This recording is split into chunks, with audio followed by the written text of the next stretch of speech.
Video kali ini saya akan sharing peralatan wajib seorang sales. Yang pertama ya teman-teman adalah kerombong.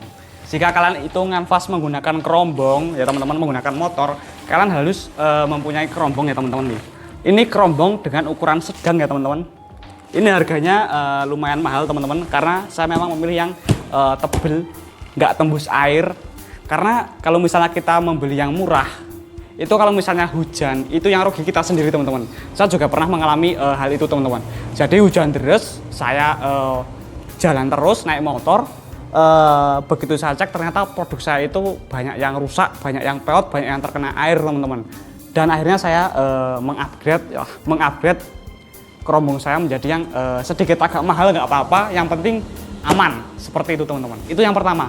Kerombong itu jangan, istilahnya kita itu nggak usah pelit ya teman-teman, dalam artian kan kita juga yang pakai ya kan, jadi membeli dengan harga yang sedikit mahal itu nggak masalah, yang penting produk kita aman. Itu yang pertama teman-teman, kerombong. Terus berikutnya ini teman-teman, nota ya teman-teman, nota seperti ini ya teman-teman. Seorang sales itu harus selalu membawa nota dan membawa alat tulis teman-teman. Kenapa? Jadi begini, fungsinya nota itu banyak sekali. Beberapa di antaranya adalah saat orang membeli produk sama kita kan tulis berapa harga modalnya, ya kan, pembeliannya berapa. Nah nanti saat kalian udah pulang ke rumah, ternyata itu ada selisih antara uang yang kalian terima dengan sisa barang. Kalian bisa cek lewat nota teman-teman. Dan nota itu jangan yang karbon, itu udah nggak zaman teman-teman. Yang langsung lapis 3 seperti ini teman-teman.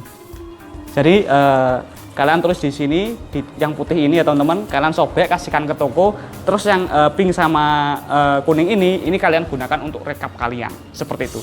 Nah nanti kalau misalnya gini, ini saya bawa produk tadi 100 piece, sisanya 50 piece, harusnya uangnya segini, kenapa kok cuma segini? Kalian bisa cek di nota. Karena biasanya gini, yang namanya sales itu kalau misalnya udah jam 12 siang, itu kepala udah pusing teman-teman. Bisa saja mungkin kita salah ngasih harga, kita salah ngasih uang kembalian, ya kan? Terus kita salah dalam menjumlah, seperti itu. Kita bisa cek lewat sini. Itu fungsi yang pertama teman-teman. Terus yang kedua, saya pernah membuat video ya teman-teman, hal sepele yang membuat gagal closing, yaitu ini. Saya pernah, toko itu membeli sama saya, Bu, ini total habisnya 300.000 Bu, produknya ini udah saya siapkan. Notanya mana Mas? Nggak ada nota Ibu, nota saya habis. Ya udah Mas, nggak jadi belilah. Masnya ini gimana? Sales kok nggak punya nota sih? Kalau saya lupa harga modalnya berapa gimana? Ya udah Bu, saya beli notanya Bu. Ibu jual nota nggak jual, nggak jadi beli aja Mas, tak beli ke grosir aja. Itu pengalaman yang terbilang menyakitkan ya teman-teman. Itu kalau closing itu lumayan untung saya waktu itu, tapi karena gara-gara masalah nota jadi nggak jadi closing. Terus berikutnya yang ketiga, kalian sediakan jas hujan teman-teman ya, kalian sediakan jas hujan. Terus yang keempat, kalian gunakan ini teman-teman. Sebenarnya kalian bisa memesan yang lebih tipis lagi, itu bisa teman-teman. Ini adalah pelindung dada, dan selalu gunakan jaket teman-teman, gunakan jaket. Itu kenapa? Karena gini teman-teman, jika kalian itu nyales, mungkin sebulan 2 bulan kalian hanya menggunakan kemeja atau kaos seperti ini ya teman-teman, itu kalian nggak apa-apa. Tapi kalau misalnya kalian bertahun-tahun hidup di jalan ya teman-teman, nyales bertahun-tahun, kalau misalnya nggak menggunakan atribut pelindung dada atau misalnya jaket, itu paru-paru kita itu bisa kena. Itu saya udah banyak sekali melihat sendiri ya teman-teman saya yang terkena sakit paru-paru gara-gara dia susah kalau dibilangin, dalam artian nggak mau memakai jaket, nggak mau memakai seperti ini teman-teman. Mungkin kalian akan bilang seperti ini.